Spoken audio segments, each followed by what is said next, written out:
দুর্ভাগ্য যে এখন যখন শুনি সে মেয়েরাও স্লোগান দেয়, এটা কোন দেশে আমরা আছি, এরা কী চেতনায় বিশ্বাস করে, কি শিক্ষা তারা নিল, কি তারা শিখলো, সেটাই আমার এখন প্রশ্ন। আমার খুব দুঃখ লাগে কালকে যখন শুনি রোকেয়া হলে ছাত্রীরাও বলে তারা রাজাকার। তারা কি জানে ৭১ সালে ২৫শে মার্চ কী ঘটেছিল? সেখানে ৩০০ মেয়েকে হত্যা করেছিল, ৪০ জন মেয়েকে রেপ করেছিল এবং এদের ধরে নিয়ে পাকিস্তানি ক্যাম্পে নিয়ে গিয়েছিল। সেই ক্যাম্পে কী অবস্থায় ছিল? অনেক মেয়ে শাড়ি বা ওড়না দিয়ে ফাঁসি দিয়েছিল বলে তাদের কাপড় পরতে দেওয়া হতো না, ওই একটা পেটিকোট পরিয়ে বসিয়ে রাখতো। দিনের পর দিন তাদের উপরে পাশবিক অত্যাচার হতো। তখন যখন তাদেরকে উদ্ধার করা হয়, এমনকি একজন আমাদের মিত্রশক্তি ভারতীয় একজন শিখ সৈন্য তার মাথার পাগড়ি খুলে ওই উদ্ধারকৃত মেয়েকে তার গায়ে পেঁচিয়ে তাকে উদ্ধার করে নিয়ে আসে। এটা একটা ঘটনা না, এরকম বহু ঘটনা।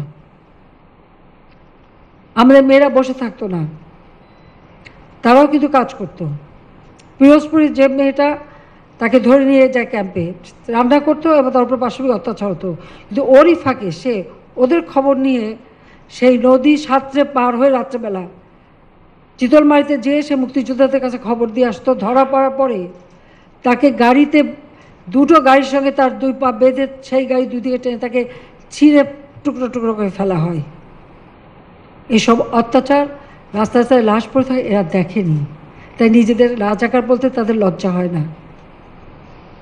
হ্যাঁ, আমাদের গেরিলা যুদ্ধ হয়েছে, এখানে কেউ শান্তি কমিটিতে, কেউ রাজার কমিটিতে ছিল, কিন্তু অনেকে মানুষের ক্ষতি করেনি। কিন্তু যে বাহিনীগুলি তারা তৈরি করেছিল, তাদের হাতে অস্ত্র দিয়েছিল এবং তাদেরকে দিয়ে মানুষের ক্ষতি করতো, অত্যাচার করতো এবং লুটপাট করতো, গণহত্যা চালাতো। তাদের বিরুদ্ধেই আমরা ব্যবস্থা নিয়েছি, তাদেরকে বিচার করে তাদের ফাঁসি, অনেকের ফাঁসিও দিয়েছি। তাদের বিচার করে এই যারা তাদের দ্বারা নির্যাতিত তারা ন্যায় বিচার পেয়েছে। দুর্ভাগ্য যে এখন যখন শুনি সে মেয়েরাও স্লোগান দেয়, এটা কোন দেশে আমরা আছি, এরা কী চেতনায় বিশ্বাস করে, কি শিক্ষা তারা নিল, কি তারা শিখলো, সেটাই আমার এখন প্রশ্ন। যে মুক্তিযুদ্ধ আমাদের গর্বের, জাতির পিতার একটি ডাকে এদেশের মানুষ ঘর বাড়ি পরিবার পরিজন সব কিছু ছেড়ে দিয়ে রণক্ষেত্রে চলে গেছে, জীবনের মায়া ত্যাগ করে যুদ্ধ করে বিজয় এনে দিয়েছে। আর এই যারা ওই বাহিনীতে ছিল তারা এদেশের মানুষের উপরে অত্যাচার করেছে, সেটা তো আমাদের ভুললে চলবে না।